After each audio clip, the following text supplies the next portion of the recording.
entonces voy a grabar la clase desde el Teams y luego les subiré el video del Explain Everything ya con audio y todo el asunto. Después voy a hacer la sincronización del audio.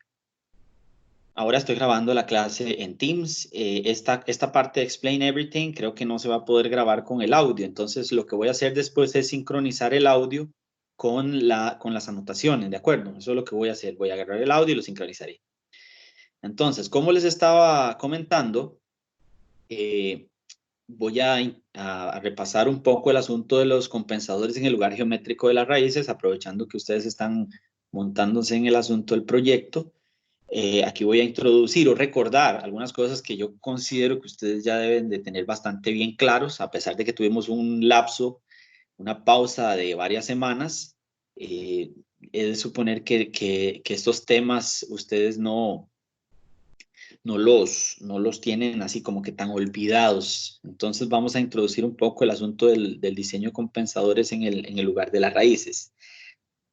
¿Cuándo es que se utiliza el lugar de las raíces o la compensación por medio del lugar de las raíces? Bueno, se utiliza cuando a nosotros nos dan ciertos parámetros de diseño que están ligados al comportamiento temporal del sistema, o también se conoce como la respuesta transitoria del sistema. Ustedes saben que todos los sistemas, sin importar su configuración, tienen una respuesta transitoria, y el lugar de las raíces, que lo que representa es en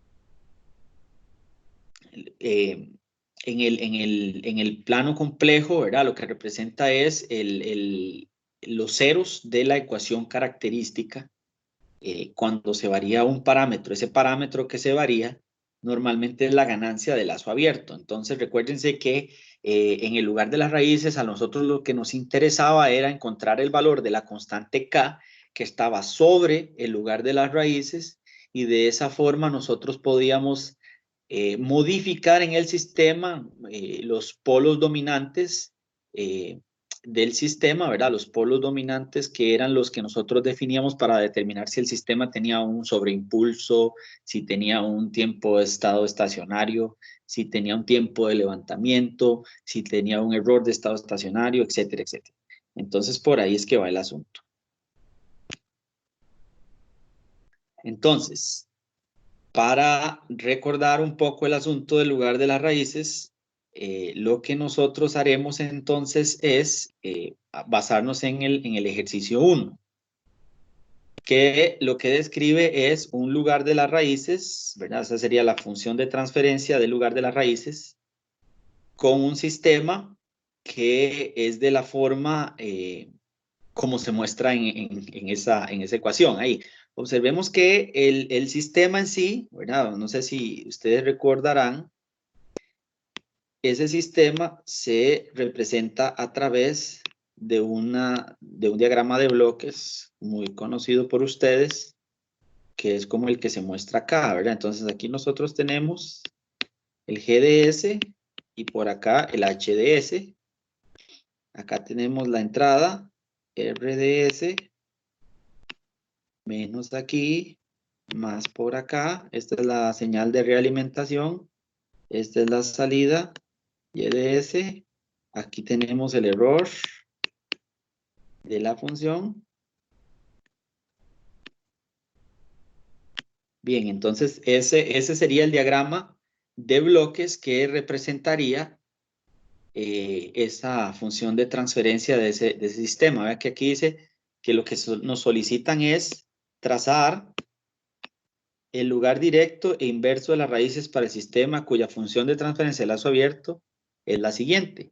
Cuando a mí me dicen que es una función de transferencia de lazo abierto, que es lo que señalan acá, lo que me están diciendo normalmente es que el HDS es igual a 1. O sea que aquí la realimentación es unitaria. No existe nada más allá de una medición de la variable de salida hacia la entrada. Eso es lo que me dicen a mí cuando me dicen que esa es la función de transferencia en lazo abierto. Pero ¿por qué HDS igual a 1? Y es precisamente porque de alguna forma necesitamos medir la salida para saber si se está aproximando al valor que hay en la entrada. Cuando me dicen que es la función de transferencia del lazo directo, lo único que me están diciendo es que es esta función de aquí. Cuando yo voy a trazar un lugar de las raíces, es obligatorio que el sistema tenga esta forma, o sea, que tenga un HDS igual a 1. En el proyecto, lo que se solicita en los primeros incisos es que ustedes describan el comportamiento del sistema en lazo abierto. Vean que no es lo mismo describir el comportamiento del sistema en lazo abierto que la función de transferencia del sistema en lazo abierto, ¿verdad? O de lazo directo. Es diferente, porque aquí se está hablando de que hay una realimentación unitaria. Pero en los primeros incisos lo que se está preguntando es el comportamiento del sistema en el dominio del tiempo. Entonces, cuando hablamos del comportamiento del sistema en el dominio del tiempo o la respuesta transitoria, solo nos estamos refiriendo a cómo se comporta el sistema en la rama del lazo directo, sin importarlo del control, ¿verdad? Que en este caso el control tiene 3 tipos, que es el control proporcional, el control por un compensador de adelanto y el control por un compensador de atraso. Entonces, lo que vamos a hacer ahora es seguir este ejemplo para definitivamente conseguir determinar primero el lugar de las raíces y luego colocarle el compensador. ¿De acuerdo? Entonces, eso es lo que vamos a hacer en este instante. Entonces, si vemos la ecuación característica,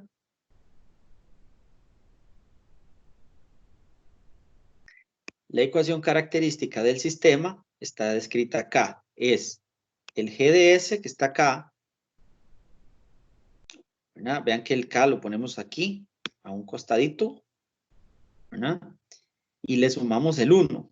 Esto es porque ustedes tienen que recordar que la ecuación característica de un sistema en lazo cerrado se escribía de la forma GDS por HDS entre 1 más GDS por HDS. Esa es la función de transferencia en lazo cerrado con realimentación negativa, ¿verdad? Entonces este 1 más se agrega a la ecuación del sistema en lazo cerrado precisamente porque es un bloque realimentado, ¿cierto? Con realimentación negativa. Entonces, esta sería la función de transferencia de todo el sistema en lazo cerrado. Y a mí lo que me interesa representar con el lugar de las raíces es los ceros de la ecuación característica. Entonces, esta es la ecuación característica, la que estamos señalando acá. Toda esta es la ecuación característica que le corresponde al denominador de la ecuación característica o la función de transferencia en lazo cerrado, ¿verdad? Entonces, eso es precisamente lo que queremos representar ahí. Entonces, teniendo la ecuación característica, de nuevo, para seguir enumerando los pasos que nosotros habíamos planificado en el semestre normal, cuando lo estábamos haciendo en la clase y en la pizarra, nosotros definimos una serie de pasos para dibujar o determinar el lugar de las raíces, ¿verdad? Entonces, primero empezamos con la definición de las ramas, ¿verdad? El número de ramas. En este caso son 3. ¿Cómo era que se definían estas ramas? Se definía por el orden del polinomio de la ecuación característica. Entonces, si ustedes se fijan, el orden en este caso sería, ¿verdad? Tenemos 1, 2, 3 S, ¿cierto? Entonces, el orden de la ecuación característica está asociado a eso de ahí. Ese sería el orden, ¿verdad? Al número de ramas. Ahora, recordemos, ¿para qué me servían esas ramas o el número de ramas? ¿Cuál era ese propósito? El propósito del número de ramas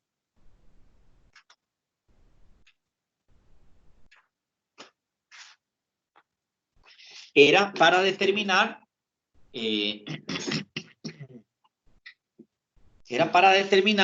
también, ¿verdad? Los puntos de inicio y los puntos de fin. Los puntos de inicio, que es lo que se muestra abajo del número de ramas, son ni más ni menos que los ceros de esta ecuación característica. Entonces, vean que la ecuación característica ya está ordenada de tal forma que ahí podemos ubicar los ceros de ese polinomio. Entonces, tenemos el primero, que es el origen. Está ahí, ese es el origen, ese es el primer cero de la ecuación característica o del polinomio ese. Luego tenemos el otro, que sería menos 50, ese sería el otro cero de la ecuación característica, y luego tenemos el menos 100 de la ecuación característica, ¿de acuerdo? Entonces, ya ubicamos los puntos de inicio, son 3 ramas. Entonces, como son 3 ramas en este lugar de las raíces y tenemos 3 puntos de inicio, pues es evidente que tenemos que tener 3 puntos de finalización. Los puntos de finalización tienen que ser 3. Y recordemos que el lugar de las raíces nace en un polo y termina en un cero. Si observamos la ecuación característica de esta función de transferencia, lo único que hay arriba es una constante que multiplica la constante, que esta sería la ganancia del lazo abierto. No tenemos ningún cero en la ecuación característica, o sea, no existen ceros en el polinomio. ¿Qué significa eso? Que los únicos puntos de finalización están en el infinito. Entonces, el lugar de las raíces nace con un k igual a 0, donde están los ceros del polinomio, ¿verdad? Entonces nace en un k igual a 0 y finaliza en un k igual a infinito, que es donde están los puntos de finalización. Como no hay ceros, entonces están en el infinito los 3 puntos de finalización. ¿De acuerdo? Eso es lo que quiere decir eso. Bien. Entonces,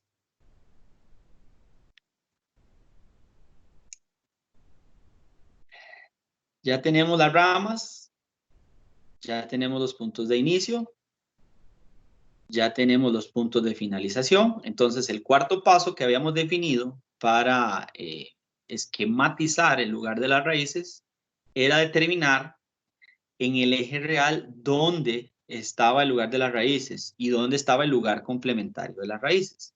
Entonces, habíamos definido una metodología bastante simple que era posicionarnos en algún punto, ¿verdad? En el eje real, y después de esa posición, ¿verdad? Y nos posicionamos poniendo una marca o simplemente observando el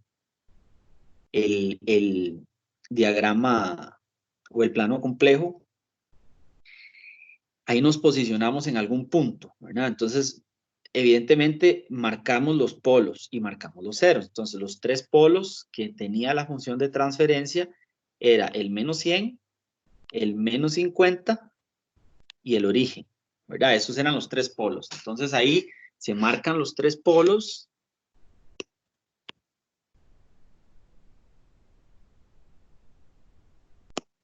Y entonces nos posicionamos más hacia la izquierda, o sea, en un punto muy a la izquierda del último polo, ¿verdad? O el polo más alejado del origen.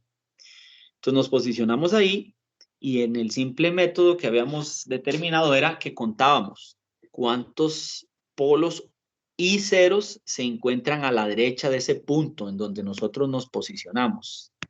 Entonces, veamos, nos posicionaríamos en este punto ahí, más hacia la izquierda del último polo. El último polo sería este, ¿verdad? Y contamos. Entonces, en este caso contamos 1, 2, 3. Ese número es impar. ¿Qué era lo que significaba eso? De que el conteo de polos y ceros fuese impar. Significa entonces que ese punto a la izquierda de ese polo menos 100 es un lugar de las raíces. Eso era lo que significaba. Entonces, ya ahí determinamos que existe un lugar de las raíces desde menos infinito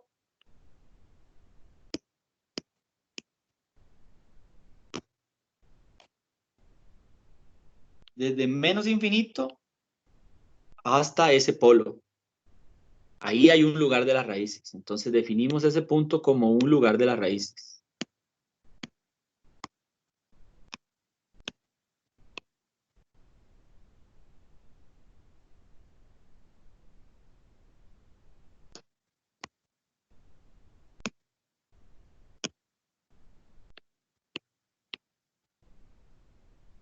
Bien, entonces, dicho eso, ahora nos movemos más hacia la derecha. nos posicionamos a la derecha del polo que habíamos evaluado inicialmente, que es menos 100. Entonces, nos colocamos a la derecha del menos 100, ahí, y definimos ahora el mismo proceso, realizamos el mismo proceso que hicimos anteriormente. Nos colocamos ahí y contamos cuántos polos y ceros hay a la derecha. Entonces, en este caso hay 1 y 2. Eso es un número par de polos y ceros. ¿Qué significaba eso? Significa que aquí lo que se ubica es un lugar complementario de las raíces. Es un lugar complementario de las raíces. O sea, no es un lugar de las raíces. Entonces, por eso es que no lo señalamos con una tinta negra resaltada como si lo hicimos con el LGR. Bien. Entonces, ahora continuamos con el mismo proceso, solo que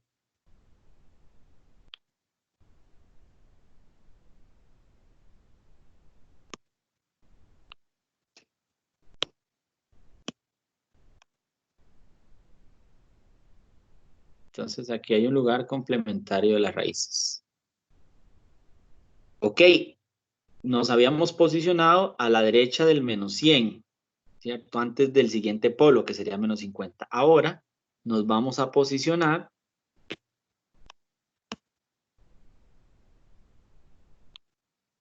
a la derecha del otro polo, que sería menos 50. Nos posicionamos a la derecha de ese polo.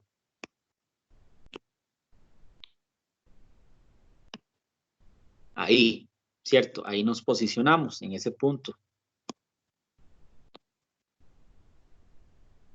Y aplicamos el mismo procedimiento. ¿Cuál era el procedimiento? Contamos los polos y ceros que se encuentran a la derecha de ese punto donde me posicioné. Entonces aquí tenemos 1. Es un número impar. ¿Qué significaba eso de que fuese un número impar? Significa entonces que este punto o este lugar más bien en el eje real entre el polo definido anteriormente, el menos 50, y el siguiente, que es el del origen, es un lugar de las raíces.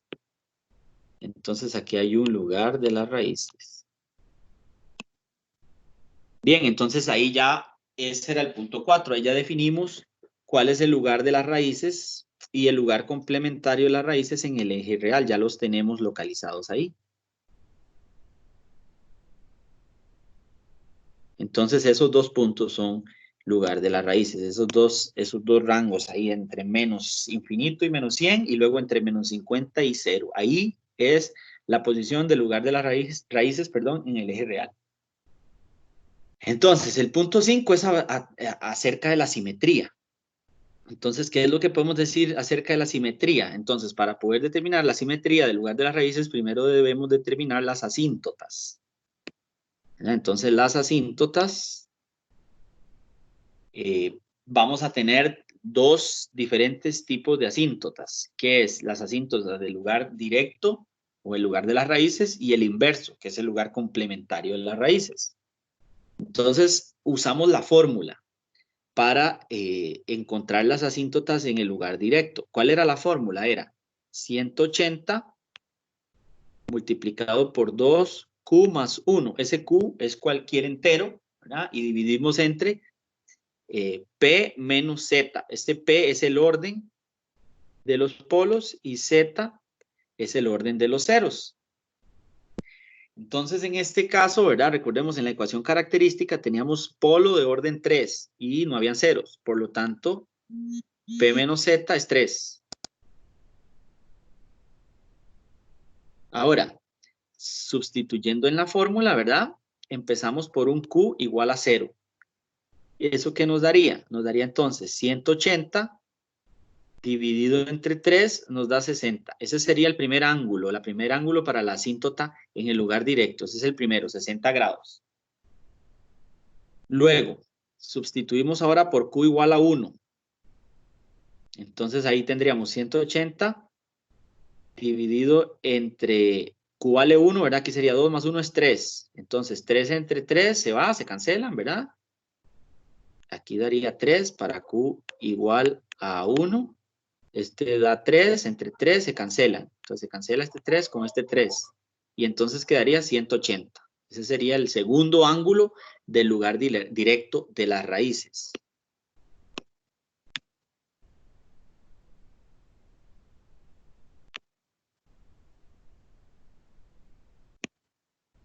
Ok, y finalmente escogemos Q igual a 2. Y con ese valor, aquí tendríamos 4 más 1 daría 5. ¿Verdad? 5 entre 3 por 180. Eso nos da 300. Esos son los tres ángulos. Recordemos que las iteraciones o los ángulos vamos a ir desde Q igual a 1, perdón, desde Q igual a 0 hasta el orden del polo menos el 0 menos 1. Hasta ahí vamos a llegar. Entonces, en este caso, llegamos hasta Q igual a 2.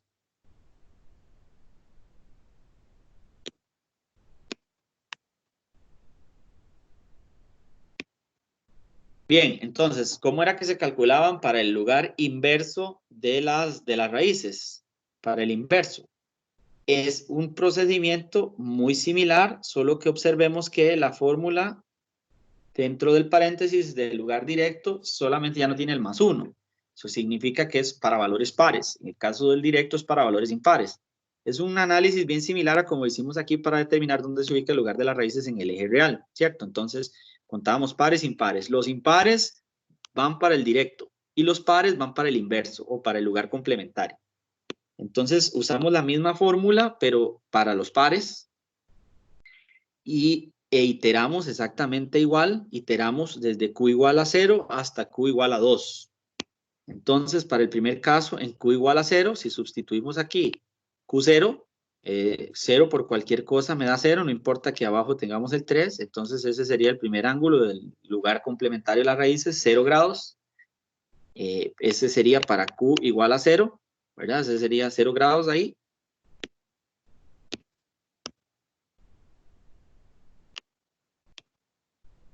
Ahora usamos Q igual a 1.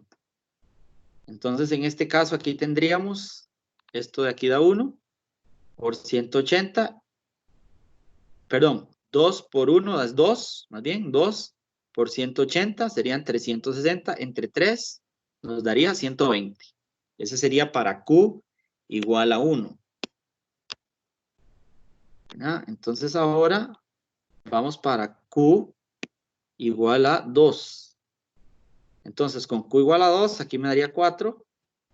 Entre 3 por 180 nos da 240. Entonces, esos son los ángulos que se van a colocar para las asíntotas en el lugar de las raíces.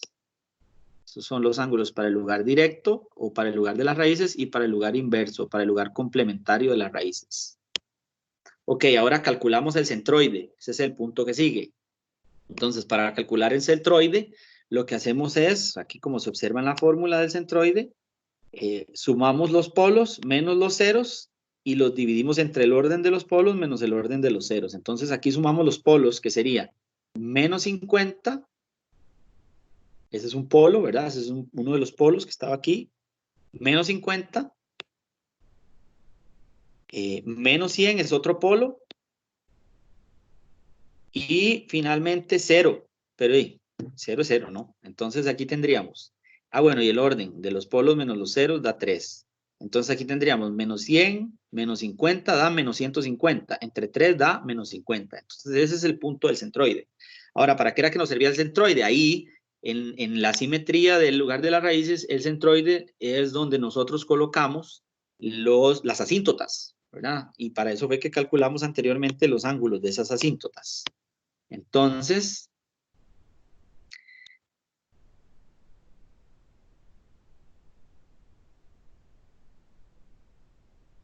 nos fijamos en la gráfica que está aquí abajo. En esta de acá. Ahí están los resultados, veamos. Colocamos los polos, ¿verdad? Está el polo en menos 100, el polo en menos 50 y el polo en el origen. Ahí están. Listo. Ahora, nos fijamos en el centroide. El centroide está en menos 50. Ese es el punto del centroide. Coincide con un polo. Eso no tiene nada de malo. Ese fue el resultado que nos dio el cálculo del centroide. Entonces, el centroide está ahí en menos 50. Bien, ahí es donde vamos a ubicar las asíntotas del lugar de las raíces y del lugar complementario de las raíces, en el centroide. Entonces, vamos a ver, teníamos 60 grados. Entonces, 60 grados, ¿verdad? Nosotros nos paramos ahí en el eje horizontal y medimos 60 grados y ahí colocamos una asíntota. Entonces, esta sería la primera asíntota. Luego, la otra asíntota es 180 grados. O sea, a partir de aquí, colocamos 180 grados y esa sería la otra asíntota. Entonces, habría una asíntota aquí. Y la última, que es 300 grados, entonces también puede visualizarse como menos 60. ¿Verdad? Entonces nos paramos acá y menos 60 y ahí estaría el otro, la otra asíntota. Entonces ahí ven, esas serían las tres asíntotas del lugar de las raíces o el lugar directo de las raíces. Ahí irían tres asíntotas. Bien, entonces ahora si nos fijamos cuáles serían las asíntotas del inverso de las raíces. Dice que hay una en 0 grados, o sea, hay una para acá, 0 grados. En el lugar complementario de la raíz. Ahí hay una asíntota para ese lugar complementario. Luego dice que hay otra en 120 grados. Entonces, 120 grados sería aquí, aquí hay otra, ¿verdad? Y luego dice que hay otra en 240 grados, o sea que es lo mismo que en menos 120, ¿verdad? Entonces aquí sería la otra asíntota. Entonces ven ustedes que por el asunto de la simetría, cuando yo ya trazo las asíntotas del lugar directo de las raíces que están en verde, ya yo podría trazar las asíntotas del lugar inverso. Entonces coloco las asíntotas en verde y entonces las del lugar complementario o del inverso, pues sería entonces completar la línea, ¿verdad? O sea, en la verde aquí completamos la línea. Entonces aquí tendríamos el lugar de las raíces y luego aquí tendríamos la línea completada. Luego aquí tendríamos el lugar de las raíces y aquí la línea completa. Y aquí el lugar de las raíces y aquí la línea completa. Entonces ven ustedes que cuando tenemos uno podemos dibujar la otra.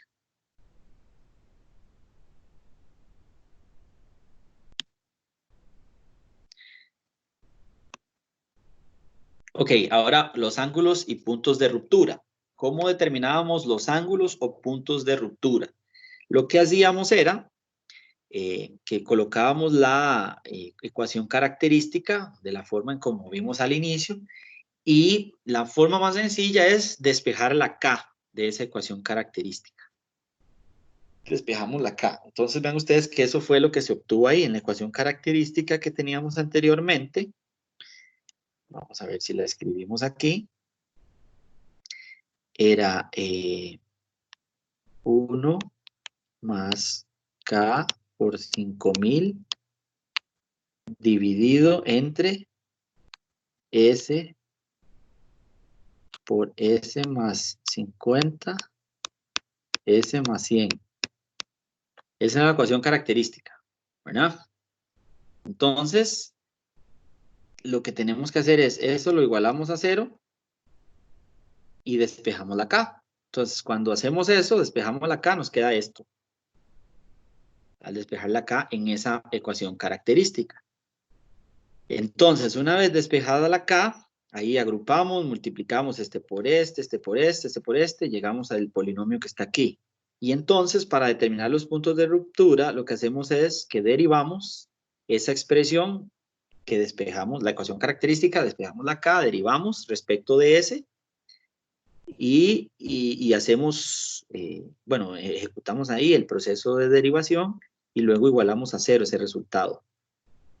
Al igualar este resultado, resolvemos ese polinomio, ¿verdad? Es un polinomio de orden 2, y entonces nos va a dar dos valores. Nos va a dar el primer valor que sale de resolver ese polinomio es menos 78.8 y el segundo valor es menos 21.1. Como es un polinomio de orden 2, tiene dos soluciones.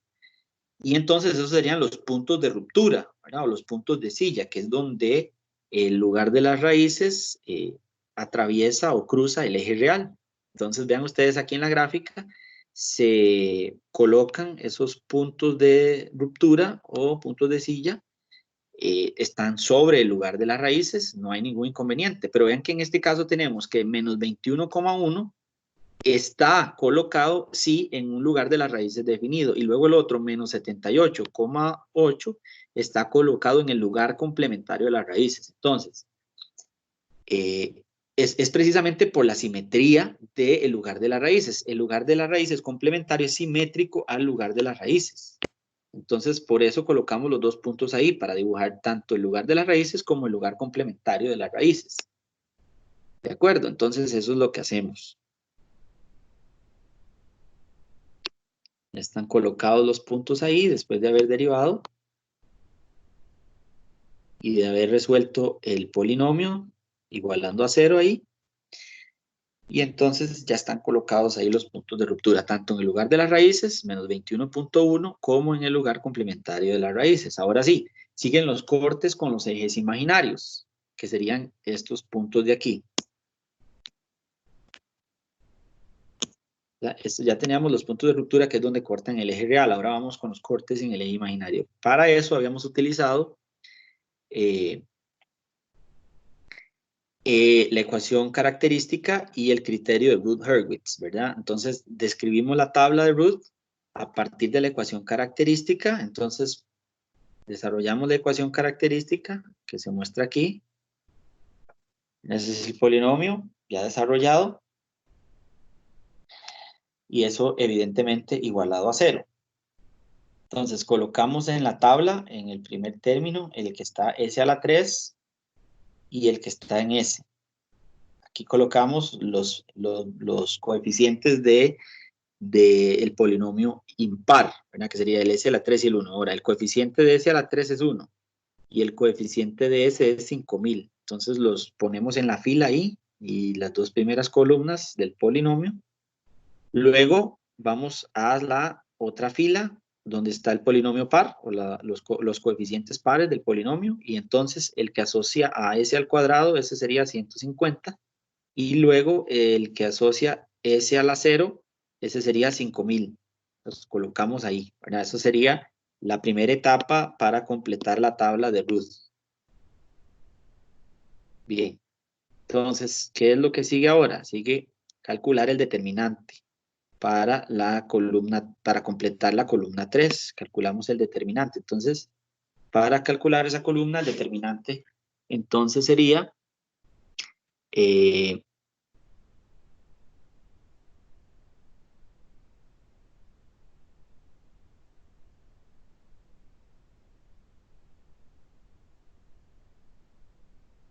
aquí ya está resumido, ¿verdad? Sería este por este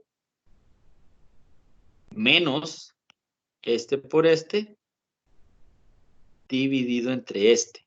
Por eso les digo que el que ya está colocado aquí ya está resumido, porque ya está simplificado, porque ya se le dividió entre el 150. Entonces yo multiplico 150 por 5000, ¿verdad? Sería 150 por 5000 dividido entre 150, pues se va el 150.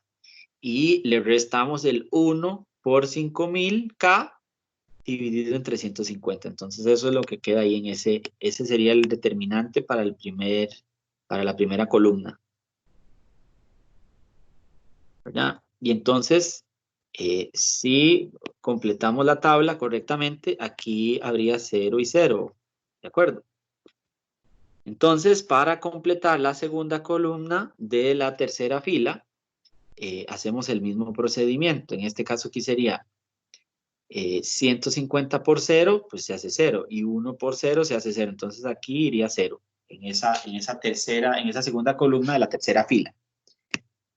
Y entonces nos pasamos ahora a la última fila, en el elemento S a la 0. Entonces ahí en la última fila, para calcular este de aquí, el determinante de este de acá,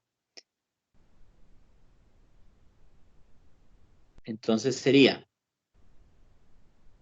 este por este, que sería 5000 menos 5000K entre 150 por 5000K, menos este por este, dividido entre este. Entonces observen que lo que se hace es colocar directamente este aquí, 5000K. Entonces ahí ya completamos la tabla, ya está completa. ¿Qué es lo que sigue o qué es lo que seguía en el desarrollo o para encontrar el lugar de las raíces? Lo que sigue ahora entonces es aplicar el criterio de root, que es que todos los coeficientes de la primera columna sean positivos. Eso es el criterio más importante que nos garantizan los valores de K, que hacen que el sistema sea estable y esté dentro del lugar de las raíces. Entonces, para poder cumplir eso, determinamos para la fila primera de abajo hacia arriba, para que se cumpla eso, entonces necesitamos que el K sea positivo. Entonces vean que ahí tenemos, S a la 0 es igual a 5000 por K. Ahora, si el K es positivo, eso nos proporcionaría entonces todos los valores positivos de K. Entonces necesitamos obligatoriamente que K sea mayor que 0, es para que se cumpla el criterio. Entonces ahí, ese sería un valor crítico, en ese punto sería K igual a 0. Ese sería un valor crítico. K igual a 0 es el valor crítico, ¿verdad? Dentro de los posibles valores que toma K, entonces K puede ser en el eje, ¿verdad? Empieza desde K igual a 0, de ahí hasta infinito, ¿verdad? Entre comillas, todavía no hemos determinado si hay un valor crítico hacia la derecha. Por ahora, entonces, determinamos que K igual a 0 es un valor crítico. K no puede ser menor que 0 para que se cumpla el criterio en la tabla. Entonces ya cumplimos ese. Ahora vamos a ver que se cumple el criterio en la segunda fila de abajo hacia arriba. Entonces ahí tenemos que es 5000 menos 5000 por K en 350. Eso tiene que ser positivo también. Entonces al despejar, el valor de K ahí nos da el dato de 150. O sea, K igual a 150. Ese sería... bueno, si lo despejamos ahí, nos queda que el valor de K tiene que ser menor a 150. Ese sería de despejar esto igualado a mayor que 0. Ahora, ¿cuál es el valor crítico ahí? El valor crítico sería K igual a 150. Entonces, esos son los dos valores críticos. El K iría entre 0 y 150. Entonces, cualquier valor de K que esté ahí hace que el sistema sea estable porque cumple con el criterio de la tabla de Routh-Hurwitz y también, pues, evidentemente, es un valor que me permitiría determinar polos dominantes para estimar la reacción del sistema o la respuesta transitoria. Ok, entonces ya tenemos los valores críticos.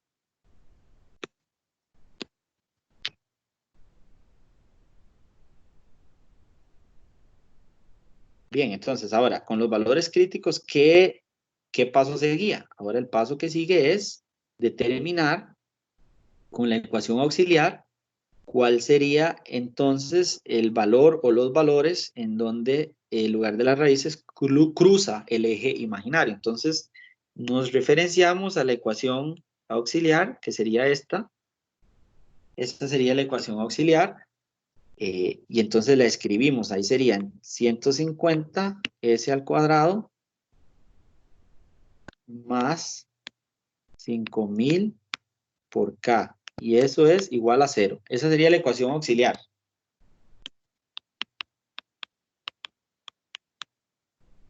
Muy bien, entonces, ¿qué hacemos con la ecuación auxiliar? La despejamos.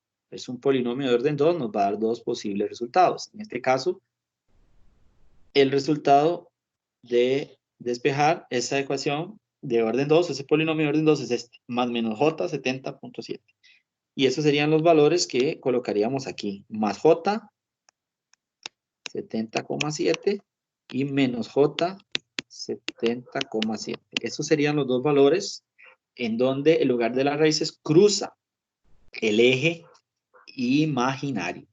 ¿De acuerdo? Entonces ese era el procedimiento que habíamos aprendido para estimar por dónde era que pasaba el lugar de las raíces ahí, el eje imaginario. Entonces esos serían los dos puntos que nosotros colocaríamos ahí. Recuerden que ese paso lo hicimos usando la ecuación característica, que es el polinomio que acompaña el s cuadrado.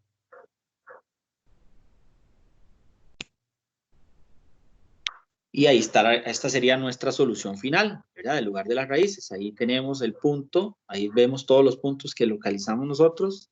Aquí está el centroide, aquí está el punto donde corta el eje imaginario, aquí están los dos puntos donde corta el eje, perdón, el eje real aquí, el eje imaginario acá.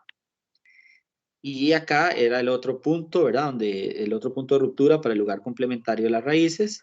Y como aquí estaba el centroide, recordemos que este era asíntoto a esos dos ángulos, y luego teníamos el otro para acá, ese sería este, ¿verdad? Ese es asíntoto, este lugar de las raíces acá es asíntoto a este eje, entonces sale hacia allá.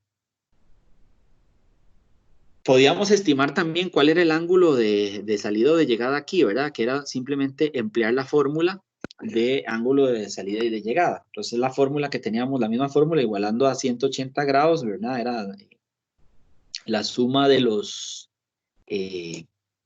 ceros, los ángulos de los ceros, perdón, menos los ángulos de los polos, igualado a pi n, en este caso usamos n igual a 1, y despejamos, ¿verdad? Usamos los dos polos ahí, que en este caso sería j 70.7 y menos j 70.7, y podríamos calcular los ángulos de salida. Pero en este caso no es necesario por la forma en que tiene el lugar de las raíces. Ya nosotros sabemos que cruza el eje ahí, tiene un punto de ruptura acá, entonces es muy fácil dibujar el lugar de las raíces o la forma del lugar de las raíces ahí aproximada. Recuerden que estas gráficas, cuando las hacemos a mano, son aproximadas. Igual cuando se hacen en MATLAB también son aproximadas. En MATLAB lo que hace es iterar, encontrar punto a punto, ¿verdad? De manera aproximada cada uno de las K que puedan ser puntos en el lugar de las raíces. Entonces esto sería el lugar de las raíces que encontramos para el problema en cuestión. Bien, entonces, ese lugar de las raíces que nosotros encontramos para ese sistema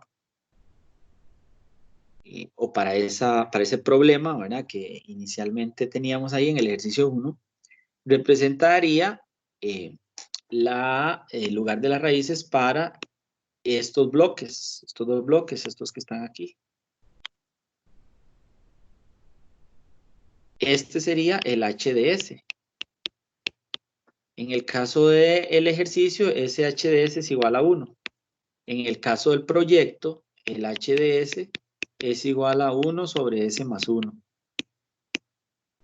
Entonces es nada más de hacer la sustitución correspondiente por los valores respectivos para llegar y aplicar el mismo procedimiento.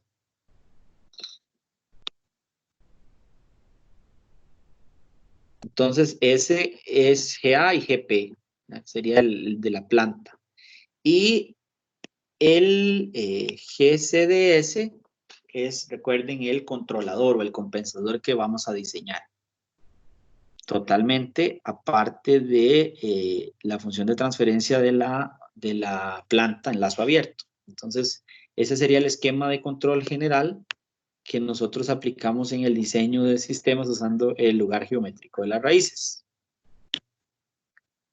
Ok, ¿cuándo es que nosotros usamos el lugar geométrico de las raíces para diseñar un compensador? Para determinar si es posible diseñar un compensador.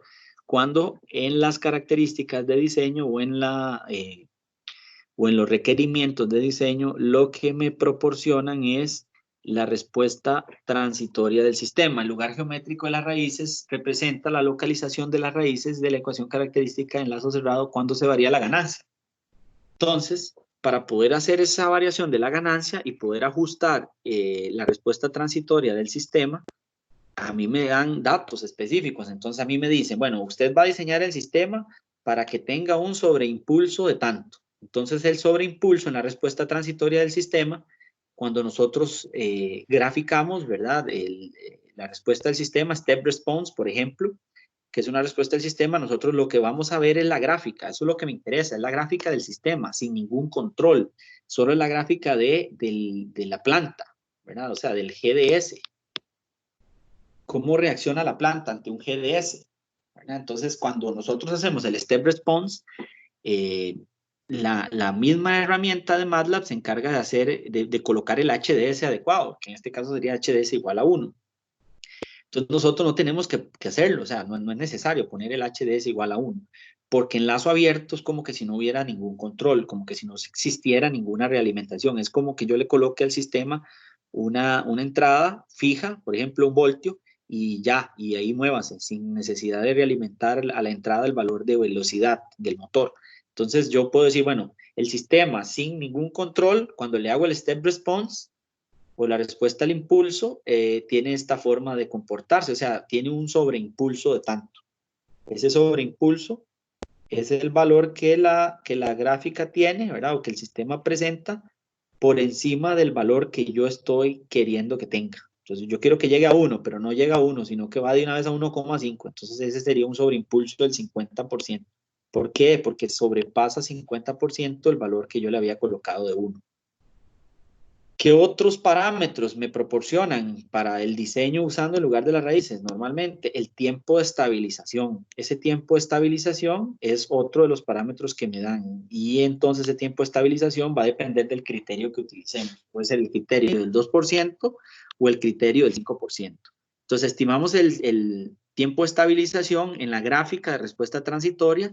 Eso sale directo de la gráfica. Yo voy y me fijo en cuando la señal ya no sobrepasa el 2%, y entonces cuando eso sucede, pum, ahí específicamente cuando llegó a ese valor que ya no sobrepasa el 2%, ya ese es el tiempo de estabilización. O puedo usar el criterio del 5%. Cuando ya la señal llega y alcanza un valor menor al 5%, pum, ahí ya coloco el cursor en la gráfica y determino ahí el tiempo de estabilización.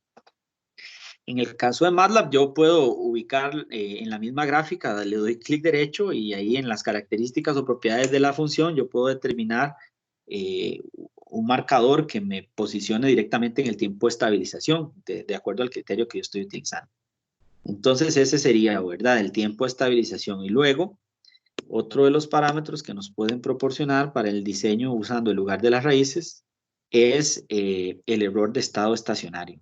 Entonces, el error de estado estacionario, ese es el valor que va a tener la señal después de un cierto tiempo. Entonces, el tiempo de estabilización, yo le puedo sumar otro poco de tiempo ahí, sale de la gráfica, entonces yo mido ahí cuál es el error. El error sería este gap o este espacio que hay entre el valor esperado y el valor que tiene la señal. Entonces yo puedo decir ahí que tiene un error de tanto, por encima o por debajo de el valor final que yo estaba esperando. Entonces, igual, eso se miden ahí directamente en la gráfica. Entonces, a partir de esos parámetros de diseño, es que yo puedo utilizar el compensador de adelanto. Ese fue el primero que habíamos visto. ¿Verdad? El compensador de adelanto me permite poder modificar algunas características del lugar de las raíces. Y entonces, esa sería la fórmula del compensador de adelanto. Esa es la fórmula, esa es la forma que tiene el compensador de adelanto. Tiene un 0 y un polo. Está el 0 y aquí está el polo. Entonces, ¿qué hacemos para diseñar ese compensador de adelanto? Bueno, esta sería la forma en cómo ese compensador de adelanto se vería en el lugar de las raíces. Lo que nosotros tenemos que hacer es ubicar los polos dominantes deseados para poder, luego de haber ubicado los polos dominantes deseados, entonces lo que hacemos es calcular los ángulos específicos de los polos y los ceros que nosotros queremos colocar para que ese polo dominante deseado predomine en el comportamiento del sistema y haga que el sistema se comporte diferente. Para este caso, lo que necesitamos es que el sistema sea más rápido. Entonces, lo que estaríamos ajustando aquí es que el tiempo de estabilización sea menor, o sea un tiempo más corto, no sea de 2 segundos, por ejemplo. Entonces nosotros queremos que el tiempo de estabilización sea de 1 segundo. Entonces así usamos ese parámetro para ajustar o para determinar el polo dominante deseado. Entonces, para el caso del compensador de adelanto, recordemos que el compensador de adelanto sí modifica el lugar de las raíces, porque le agrega un ángulo al lugar de las raíces. Eso es lo que sucede ahí. El ángulo resultante es un ángulo que modifica el lugar de las raíces, o sea, modifica el comportamiento. En este caso hace que el sistema sea más rápido. Entonces, ¿cuáles son los pasos o el procedimiento de diseño para el compensador de adelanto? Entonces, lo primero que hacemos es, a partir de las especificaciones de respuesta transitoria que debe cumplir el sistema de lazo cerrado, o sea, el análisis de la curva o de la respuesta transitoria que vimos, ahí lo que queremos es que tenga un sobreimpulso de tanto, que tenga un tiempo de estabilización de tanto y que tenga un error de estado estacionario de tanto. Entonces nos basamos en esos criterios de diseño y usamos el criterio de tiempo de estabilización para poder colocar el compensador de adelanto. Lo primero que haremos es colocar primero el valor de K que haga que el sistema tenga un sobreimpulso específico. En el segundo paso podemos colocar el compensador de adelanto. Y ahí entonces nos vamos a fijar cuál sería el tiempo de respuesta del sistema y también probablemente también se modifique el error de estado estacionario. Entonces lo último que vamos a colocar es el compensador de atraso para poder ajustar el error, que el error sea lo más cercano a cero posible. Recordemos que el compensador de atraso no modifica el lugar de las raíces. Y eso es una propiedad interesante, importante de usar. Lo que hace es que ajusta el error. Entonces, si primero colocamos el compensador de adelanto, que va a modificar el lugar de las raíces y probablemente también modifique el sobreimpulso y probablemente también modifique el error. Entonces, una vez que está colocado el compensador de adelanto, podemos ir, proceder y colocar el compensador de atraso para ajustar ese error, que sea lo más cercano a cero posible.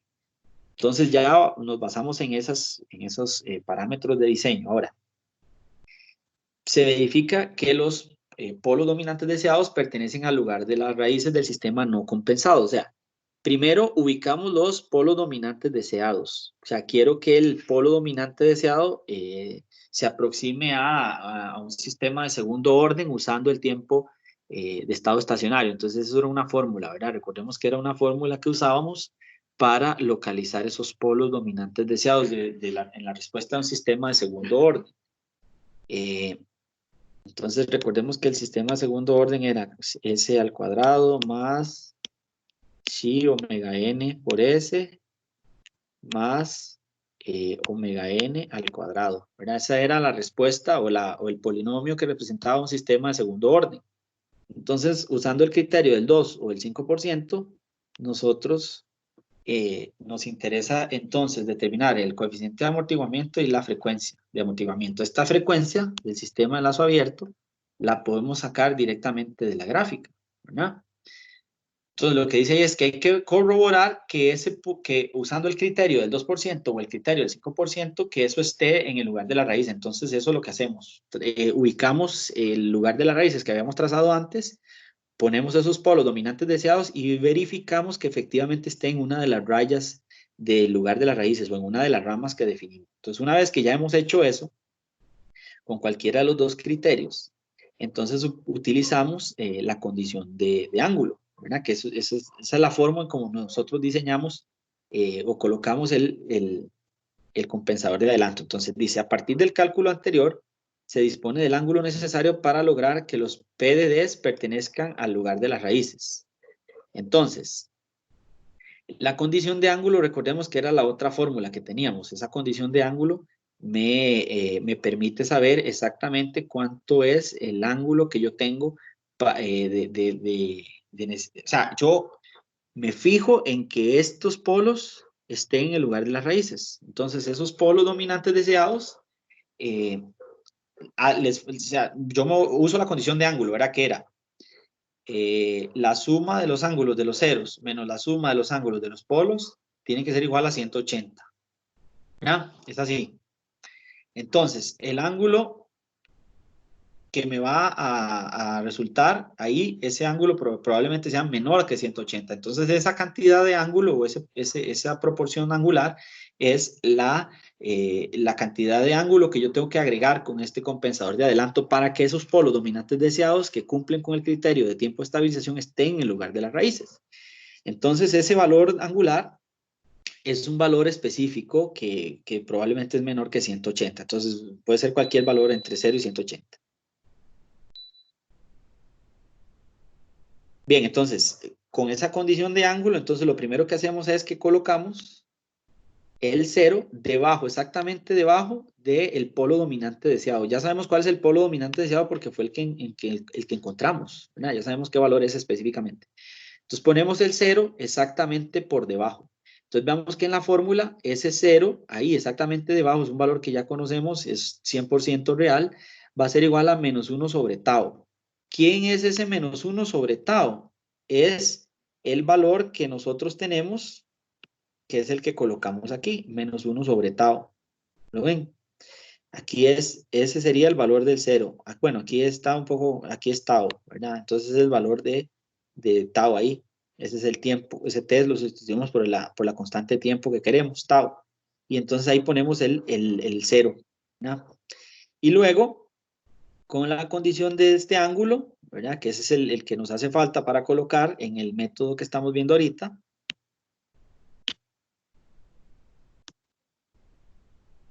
Entonces con eso, ¿verdad? Ubicamos luego el polo con ese ángulo. Entonces lo que nosotros hacemos es que ya sabemos este punto específico aquí donde está. Entonces, este ángulo es el ángulo conocido, ese es el ángulo que quiero agregar. Este ángulo de aquí debajo no agrega nada, este sí. Entonces con este ángulo conocido, nosotros podemos determinar cuánto mide esto, ¿verdad? ¿Por qué? Porque nosotros conocemos este cateto de ese triángulo. Conocemos este ángulo y podemos entonces determinar esta longitud. A esa longitud resultante, ¿verdad? Con la ley de cosenos o senos, podemos determinarla, le sumamos este valor, que es el valor desde 0 hasta donde está colocado el 0. Y entonces ahí colocamos luego el valor del polo. Y entonces ese es el valor del polo que nosotros vamos a poner exactamente aquí. Y entonces con eso ya construimos nuestro compensador de adelanto. Entonces ahí, aquí tengo un ejemplo. Entonces, vamos a ver, dice, para un sistema de control como el mostrado en la figura 1.1, donde la función de transferencia del medidor y del accionador son unitarias, se tiene que la función de transferencia del proceso viene expresada por la ecuación 1.3, que es esta que está aquí. Se desea que se diseñe un compensador tal que los polos dominantes del lazo cerrado se encuentren en S igual a menos 3 más menos 2 raíz de 3 por J. Una vez añadido el compensador, determina el error del sistema de control ante una rampa. Entonces vean que lo que nos piden es determinar el error ante una rampa. El error lo podemos determinar para un escalón, un impulso, una rampa, pero aquí específicamente nos piden que encontremos el error para una rampa. Pero bueno, en fin, no importa. Igual no es necesario calcularlo, eso simplemente es seguir el proceso de diseño para colocar el compensador de adelanto. Entonces tenemos que, ya nos dan los polos dominantes deseados, son estos de acá. Ustedes dirán, hey, profe, pero qué fácil, ya están los polos dominantes deseados, pero es que eso no es ningún problema. Recuerden que esos polos se encuentran utilizando el criterio del tiempo de estabilización, ya sea del 2% o del 5%. ¿Verdad? O sea, ustedes usan cualquiera de los criterios, el del 2% o el criterio del 5%. Eso al final, pues evidentemente no es ningún inconveniente.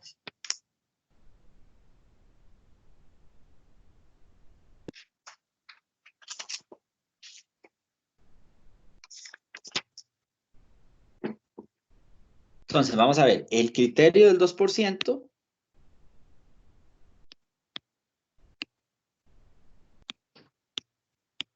es este. Y el criterio del 5% es ese otro. Bien, entonces recordemos que los polos dominantes se van a colocar en la solución de aquel polinomio que les había mostrado antes.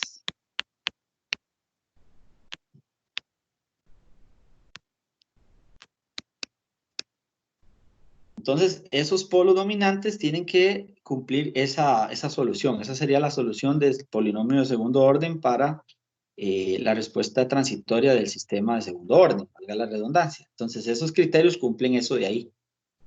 Entonces, esos polos dominantes, ustedes se fijan, esto es menos 3 y esto de aquí es 2 raíz de 3 J. ¿No ven? Entonces, ustedes pueden tomar esos polos dominantes deseados y determinar o encontrar para el criterio del 2% cuánto es el TS, ¿verdad? Esto es igual a TS o el tiempo de estabilización.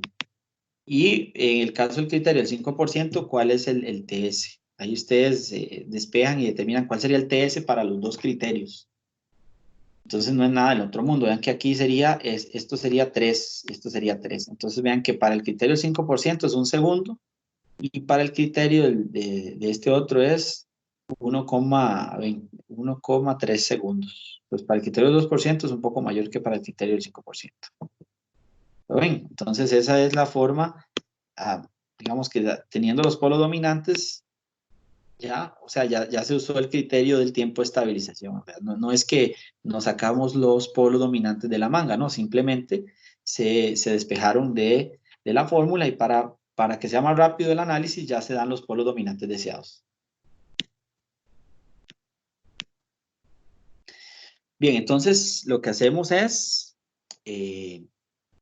determinar el criterio con el criterio de ángulo, ¿verdad? Entonces determinamos en la función de transferencia que nos daban antes, que es esta, ¿verdad? Aquí sustituimos los polos dominantes deseados para determinar con el criterio de ángulo. Recordemos que con el criterio de ángulo era los ángulos de los ceros menos los ángulos de los polos, perdón, los ángulos de los polos menos los ángulos de los ceros. Y en este caso vean que no hay ningún cero, no hay ceros. Entonces colocamos en el criterio de ángulo de una vez los dos polos dominantes deseados. Teníamos el menos 3 más 2 raíz de 3j y el menos 3.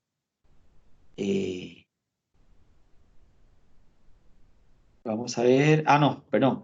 Aquí estamos usando solamente el polo que está arriba para determinar el criterio de ángulo. Si encontramos el criterio de ángulos es a partir de 1, ¿verdad? Si nos fijamos en la gráfica, sí, no podemos usar los dos al mismo tiempo, o sea, solo podemos usar uno al mismo tiempo, o sea, que sería el polo dominante deseado, hay uno de los dos.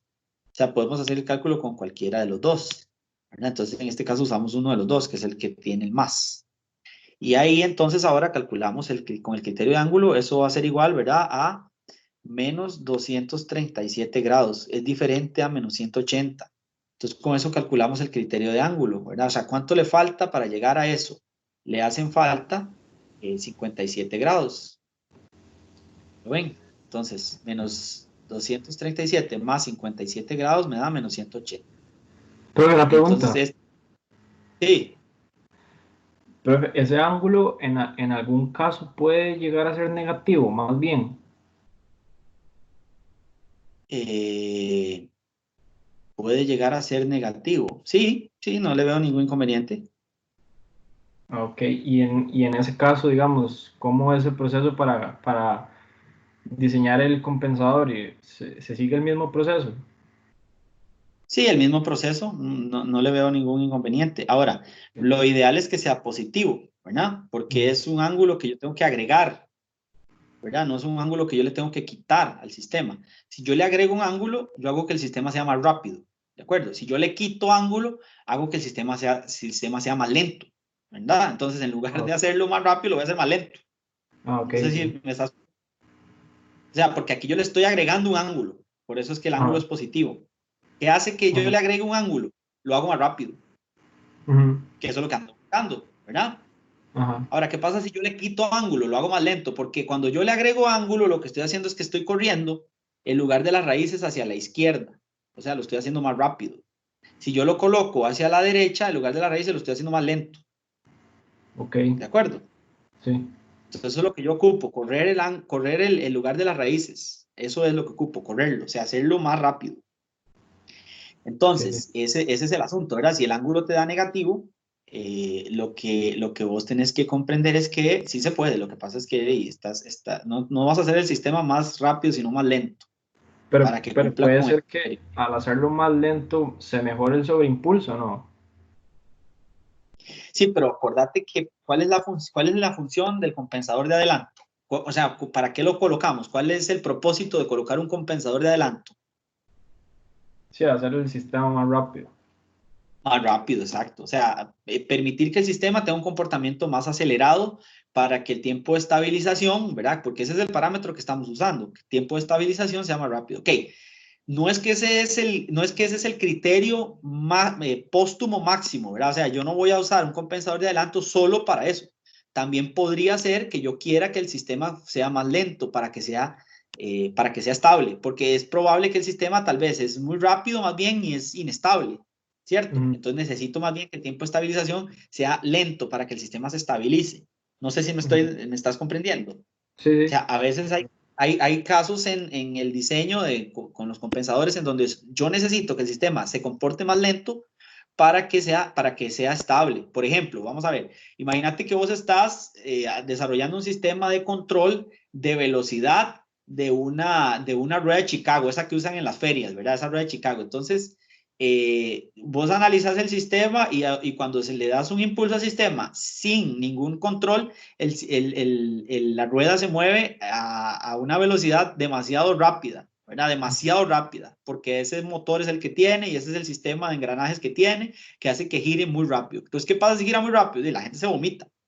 Entonces, en ese caso, yo pues preferiría que el control tenga un tiempo de estabilización más lento para que el sistema llegue a la velocidad adecuada y no se vomite, ¿verdad? Porque si yo lo pongo que vaya muy rápido para la velocidad adecuada, la gente se me vomita, ¿verdad? En la rueda de Chicago. Entonces hay veces que no es el propósito de colocar el compensador de adelanto para que sea más rápido. A veces necesitamos que sea más lento también, pero este ejemplo no es ese caso. Lo que sí te puedo decir es que normalmente el compensador de adelanto lo que busca es que el sistema reaccione más rápido ante la entrada específica, ¿verdad? Ya sea una entrada de escalón, una entrada de rampa, una entrada de aceleración.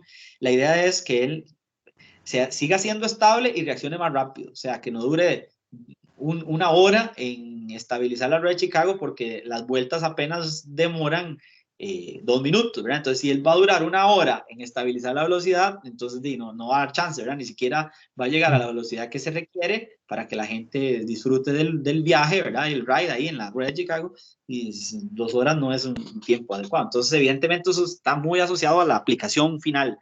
Para este ejemplo particular, lo que necesitamos es que el sistema tenga un tiempo de estabilización específico de 1 segundo para el criterio del 5% y de 1,3 segundos para el criterio del 2%. Entonces, en este caso particular, si ustedes toman la función de transferencia que está ahí y le hacen un step response, van a darse cuenta que tiene un tiempo de estabilización mayor a ese tiempo de estabilización que quiero ajustar, que lo estoy haciendo más rápido. ¿Por qué? Sí, porque el ángulo que yo quiero colocar es un ángulo de 57 grados. Eso lo estoy haciendo para que el sistema sea más rápido. Listo, sí. Muchas gracias, profe. Bueno, entonces, ya ese es el ángulo que quiero agregar. Ahora entonces, ¿qué es lo que sigue? El paso número 1, ¿verdad? Colocamos el 0. Colocamos el 0 ahí exactamente debajo. Si nosotros nos fijamos en los polos dominantes, el 0 está en -3, ¿cierto? Entonces ahí exactamente colocamos el 0 en -3. El 0 que le corresponde al compensador de adelanto, ¿verdad? Lo colocamos ahí debajo, porque es 100% real, ¿verdad? Recordemos que en el método que nosotros estamos utilizando, el 0 es 100% real, el del compensador. Entonces, lo colocamos ahí. Entonces, recordemos que este era -3 más 2 raíz de 3 por j, ¿verdad? Entonces aquí teníamos el 2 raíz de 3 por j y aquí estaba el -3. Entonces ese -3, ese es el polo que yo voy a colocar perdón, el 0 que coloco el compensador de adelanto. Entonces ese punto ahí es el del 0. Y ahora entonces calculamos la distancia que hay, ¿verdad? Desde -3 acá, esa distancia es la que vamos a calcular. Ya tenemos este ángulo que es 57. Y ya conocemos esto. Esto de aquí es 2 raíz de 3. Y ya tengo este ángulo. Entonces calculo este cateto de acá y luego le sumo el valor de -3 que está ahí. Entonces, aquí lo vemos, le sumo el valor que ya tiene hasta el 0. Y con el cateto, 2 raíz de 3 y el ángulo, ¿verdad? Que le hace falta. Ah, bueno, acordarse que el ángulo hay que emplear lo que le hace falta para llegar esta es la ecuación para el valor del polo, ¿verdad? El ángulo del polo es 90 menos el ángulo que me hace falta. ¿Por qué? Porque el 0 ya agrega los 90 grados, ¿verdad? Entonces necesito colocar lo que le hace falta, que sería 33. Pero en el 0 le quita 90 grados. Y entonces esta es la ecuación que ya teníamos también ahí para determinar cuál es el ángulo que yo voy a agregar ahí. Entonces 90, que esto está asociado al 0, menos el ángulo, que este sería 57 grados. Esa es la fórmula que ya usamos por defecto. Y entonces usamos la tangente, ¿verdad? Porque tenemos el cateto aquí, 2 raíz de 3, y aquí tenemos el ángulo que yo ocupo, ¿verdad? Entonces tangente es, este es el X, ¿verdad? Aquí tengo los 33 grados. Y entonces, este de aquí era los 90, ¿verdad? Correspondiente al 0. Entonces, esta fórmula viene de el ángulo que va aquí es 90 menos el ángulo que yo quiero agregar, ¿cierto? Porque recordemos que el ángulo del compensador de adelanto es igual al resultante del ángulo el ángulo del 0 menos el ángulo del polo. O sea, ese es el ángulo resultante. Entonces el ángulo resultante tengo que considerarlo, ¿verdad? Ese es el que me hace falta, este es el que me hace falta para colocarlo. Entonces se despeja este, ¿verdad? Se pasa este para acá y se pone este para acá. Entonces ese es el ángulo del compensador menos este, ¿lo ven? Entonces por eso es que queda así en la fórmula. Y entonces lo que hacemos es la tangente, ¿verdad? Entonces tangente es opuesto entre adyacente, ¿verdad? Perdón, aquí opuesto entre adyacente. Entonces colocamos ahí el asunto y despejamos y eso nos va a dar entonces el valor de donde está colocado el polo, que es 8,33. Y entonces finalmente, en resumen, colocamos ahora el compensador al lado de la planta, ¿verdad? Aquí está la planta y aquí está el compensador diseñado, ¿cierto? Este K sub C es el K sub C que vamos a ajustar después en el lugar de las raíces para lo del sobreimpulso. Entonces, volvemos a determinar una K que haga que el sobreimpulso esté dentro del rango que yo quiero. ¿Por qué? Porque al colocar este compensador de adelanto afectamos el sobreimpulso. Entonces volvemos a colocar una nueva constante K sub C, que es la constante que vuelve a ajustar. Entonces ahora la planta total, sin eso, entonces ahora volvemos a calcular ese K sub C en el lugar de las raíces para toda esta función de transferencia. Entonces, este K sub C es para el sobreimpulso, un nuevo ajuste de sobreimpulso, ¿verdad? ¿Cuánto le hace falta para ajustar el sobreimpulso en el diseño inicial? Entonces, volvemos a calcular ese K sub C. Y por último, entonces, lo que calculamos sería el compensador de atraso. Y ese compensador de atraso, bueno, aquí está, este sería el K. Este sería el K, ¿verdad? Usamos la fórmula del K, hay que calcularla para que cumpla con los parámetros específicos de K, con el compensador que ya colocamos. Entonces determinamos el valor de K. Ahora ese K va a modificar todo el lugar de las raíces, va a modificar el tiempo de estabilización y el sobreimpulso. Entonces ahora necesitamos volver a graficar la función con ese K. Entonces colocamos ese K en el compensador total, graficamos la función para ver qué tanto se modificó el error de estado estacionario y qué tanto se modificó el sobreimpulso y qué tanto se modificó el tiempo de estabilización. O sea, volvemos a hacer el step response ya con todo el compensador, con todas las variables y todas las constantes. Entonces vemos que ese es el valor de K. Esta función de K, recuérdese que se encuentra con la fórmula del producto de las sumas, ¿verdad? Sustituimos el producto de las sumas de los polos entre los ceros y entonces ahí llegamos a la conclusión de que el valor de K es 15,16. Esa es la fórmula que ya nosotros habíamos visto para determinar el valor de los polos menos los ceros.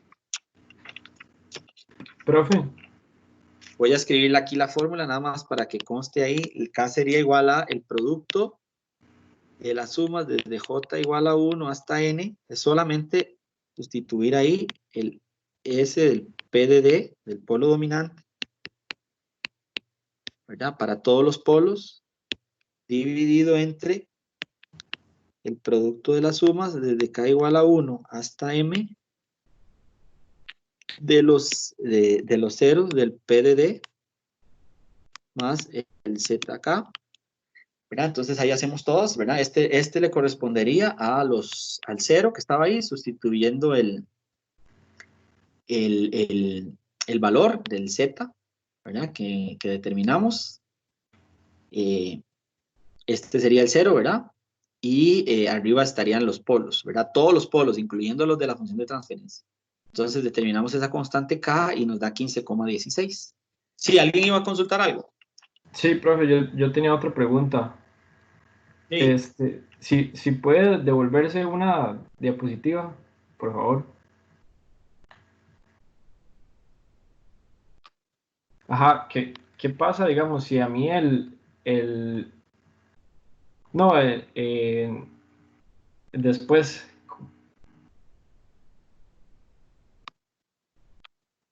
vamos a ver.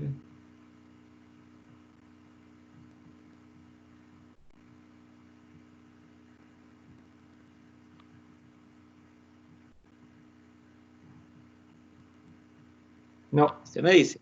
no, profe, no, donde calculamos el ángulo que ocupábamos agregar con el compensador de adelanto.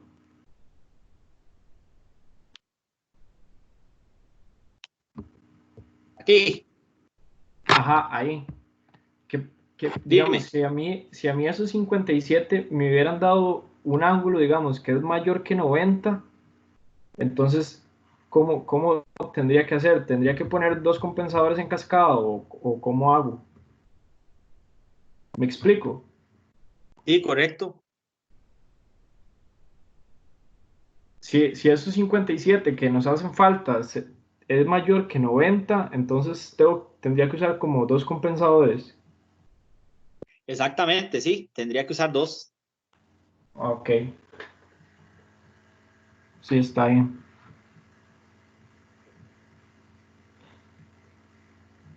Sí, porque ¿qué pasa si es mayor que 90? De ahí, evidentemente, si nos fijamos aquí en la gráfica, ¿verdad? Por ejemplo, digamos que aquí nos da 95. Entonces ahí tendríamos 90 menos 95, ¿verdad? O sea, me da menos 5 grados. O sea, me está diciendo que el ángulo es hacia acá, ¿cierto? Y no es cierto. Ajá. Entonces no se puede. O sea, no hay forma Ujú, de ubicar el polo en el punto en que yo quiero, ¿verdad? ujú, Entonces sí, sí, tendríamos que hacer que eso suceda. Este ángulo aquí tiene que ser positivo obligatoriamente para poder usar este método. sí. Ok, está bien. Listo, entonces. Listo, sí, gracias. Bueno, muchachos, entonces vean que hasta aquí llegamos en la diapositiva. La próxima lección seguimos colocando el compensador de atraso y el compensador de atraso adelanto, o sea, los dos juntos. Y entonces ya podríamos decir que la próxima semana ya podemos empezar a ver BODE. Perfecto. Profe, una pregunta. ¿Estas diapositivas las va a Sí, subir? sí, el video yo lo estoy grabando. O sea, toda la clase está grabada y yo la voy a subir. Ah, ok, pero digamos, las diapositivas como tal, las va a subir. Vamos a ver. Sí, podría subirlas también, no hay ningún problema. Ah, ok, perfecto. Sí, gracias, profe. Bueno, bueno, gente, entonces, gracias por asistir a la lección. Nos vemos, gracias. Gracias, profe, por allá. Pero vea. Gracias, Bueno, profe. profe. Gracias, profe. Pura Hasta vida, profe. luego. Hasta luego.